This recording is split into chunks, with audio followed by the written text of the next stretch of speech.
Rus tilida FMSda ekzamen topshirish bo'yicha savollarni birinchi varianti.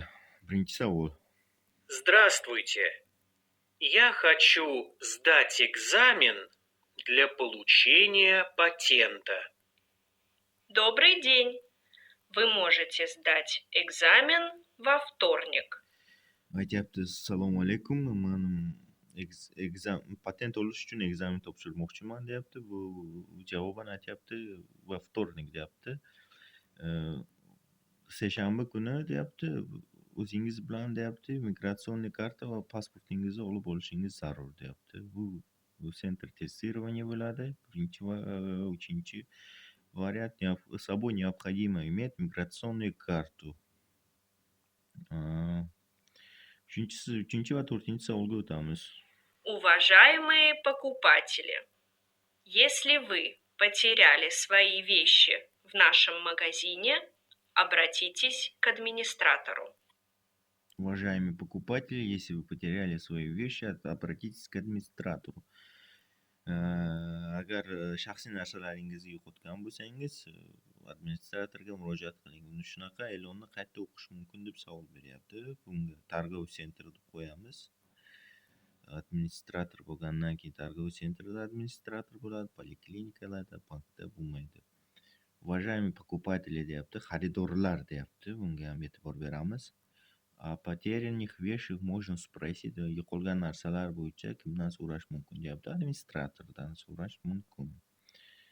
Bu birinchi, ikkinchi, uchinchi, to'rtinchi va beshinchi savolga o'tamiz. Прочитайте объявление и выберите правильный ответ. Уважаемые граждане, оплачивайте свой проезд вовремя. Shunaqa e'lonni qayerda o'qish mumkin deyapti? Avtobusda. Endi proyezd degandan keyin avtobus bo'ladi. Proyezd parkda proyezd bo'lmaydi. Samolyot bu prolет bo'ladi, uchish.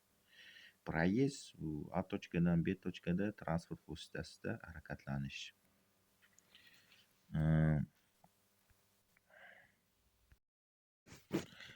Oltinchi savol, birinchi variant. O'qib chiqamiz. Прочитайте текст и выберите правильный ответ. Уважаемые гости, приглашаем вас на автобусную экскурсию по городу. Экскурсия будет 12 мая во вторник с 10 до 14 часов. Ждем вас около торгового центра «Мир». Bu deyapti, e'lonni o'qib chiqing va to'g'ri javobni tanlang deyapti. E'londa yozilgan: Уважаемые гости, hurmatli mehmonlar, приглашаем вас на автобусную экскурсию по городу. Avtobusning ekskursiya deyapti. Avtobus bilan shaharni ekskursiya qilishga sizlarni taklif etamiz deyapti. 12 may kuni deyapti. Vtornik, seshanba kuni soat 10 dan soat 2 gacha. Ждем вас около торгового центра «Мир». Sizni торговый центр «Мир» oldida kutib olamiz. Ekskursiya deyapti variantlarda. Начнется во сколько deyapti. Endi bu yerda yozib qo'yilgan. Ekskursiya soat 10 dan 2 gacha bo'lgandan keyin ekskursiya начнется в 10 часов. 7-chi savolga o'tamiz. Прочитайте текст и выставьте пропущенные слова. Батир приехал из Узбекистана, Батир строитель. Выпишите нужное слово в анкету. Как вас зовут? Меня зовут Батир. Откуда вы приехали? Я приехал из Узбекистана. Кто по профессии degan joyga пропущенное слово deyapti. O'sha tushib qolgan so'zni qo'yishimiz kerak. Batir по профессию строитель. Строитель deb bu yerda yozish kerak. Строитель. Bo'ldi. 8-chi savolga o'tamiz. 7-chi savolida 8-chi. Сегодня суббота, а мама приехала вчера. Bugun shanba, mama oyim oyisini nazarda tutyapti. Oyim kecha kelgandilar. Kecha bo'lgandan keyin, shanba bo'lgandan keyin juma bo'ladi. Juma, subбота. 9-chi savol. В салоне сотовой связи я купил молоко, kurtku, telefon. Sotuvli связь bo'lgandan keyin endi aloqa salonida biz faqat telefon sotib olishimiz mumkin. Kurtka bu одежда bo'ladi, одежда magazin bo'ladi, молоко продуктовыйda sotiladi. 10-chi savol. Как вас zовут? Deb 3 ta primerni beryapti. Endi rus tilida birinchi, ikkinchi sinfda faqat o'tamiz. Bunaqa oddiy savollarga javobni. Мне bo'lmaydi. Мне bu основной rus tilida 3 ta rod bo'lsa, меня qo'ysalar endi bo'ladi. Birinchi variant, 11 savol. Мы приехали в Россию. Здесь есть работа. Пропущенное слово qo'yish kerak bu yerda ham. Мы приехали в Россию deyapti. Мы приехали. Потому что deyapti, поэтому deyapti, чтобы deyapti. Потому что chunki deyapti. Chunki biz keldik Rossiyaga, chunki bu yerda bor ish. Поэтому deyapti, shuning uchun deyapti yoki чтобы. Shu uchun deyapti. Qaysini qo'ysak to'g'ri bo'ladi deyapti. Потому что bo'ladi. Потому что здесь есть работа. 12 savol. Istoriya Rossiya deyapti. 12 savoldan boshlab уже Rossiya tarixi bo'yicha.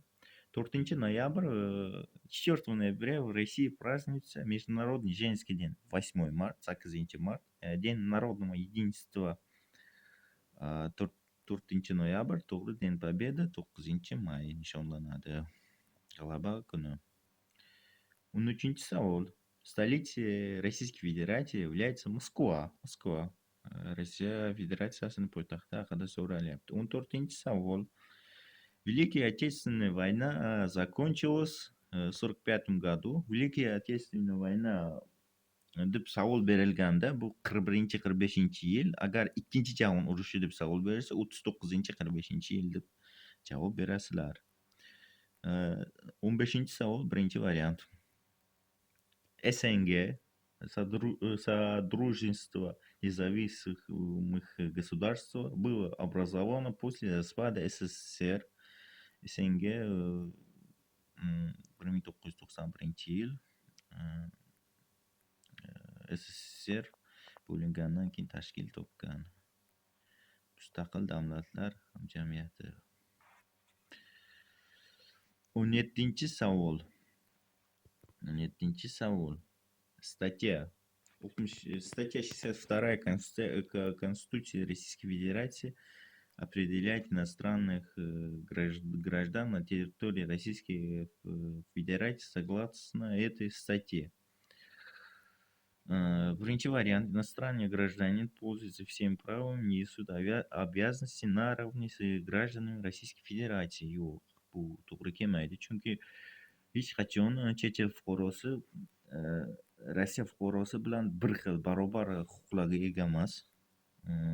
Пособия bor, lьготlar bor, faqat o'zlarini nimalari uchun. Biz chet el fuqarosiga Rossiyada unaqa huquqlar yo'q. Иностранные граждане пользуются правами и несут обязанности наравне с гражданами Российской Федерации, кроме случаев, установленных федеральным законом или международным договором Российской Федерации. Mana shuni qo'yasizlar, shu to'g'ri javob. Несут обязанности наравне с гражданами Российской Federatsiya, кроме случаев, deyapti, установленных chet el fuqarolari uchun yana bir ishlab chiqarilgan zakonlar bor. O'shalarni hisobga olgan holda boshqa grajdanlar bilan bir xil huquqqa ega deyapti. To'g'ri javob bo'ladi. Birinchi variant, 18 savol. Где происходит регистрация брака в Российской Federatsiya? Registratsiya braka deyapti. Bu degani oila qurish, brakdan, zagsdan o'tish deyapti. В отделении ЗАГСа deysiz, deb yozasiz, sudda, politsiyada bo'lmaydi bu narsa. 19 savol. На территории Российской Федерации в отношении иностранного гражданина совершено преступление. Куда он должен обратиться? Sizga nisbatan qonunbuzarlik bo'lgan taqdirda siz qayerga borishingiz kerak? Qayerga murojaat qilishingiz kerak? 3 variant berilgan. Politsiya deb qo'yasiz. Endi qonunbuzarlik bo'lgandan keyin politsiyaga borasiz. Министерство иностранных дел yo'q, bu tashqi ishlar vazirligiga deyapti. Posolstvo, o'zingiz davlatingiz posolstvosingizga deyapti. Endi posolstvoga pasportingizni yo'qotgan taqdiringizda borsangiz bo'ladi. Для постановки на учет по месту пребывания иностранного гражданина должен иметь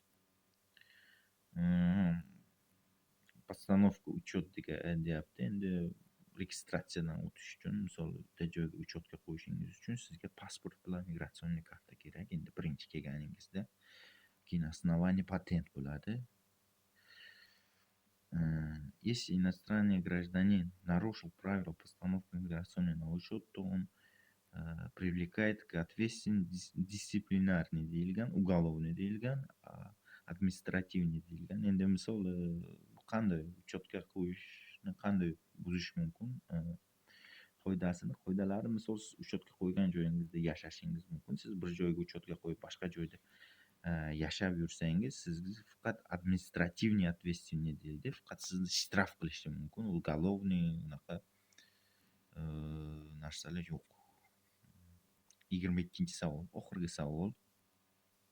В случае выявления ВИЧ-инфекции у иностранных граждан и лиц без гражданства, находящих на Российской Федерации, или они подлежат депортации из Российской Федерации в порядке, установленном законодательством Российской Федерации.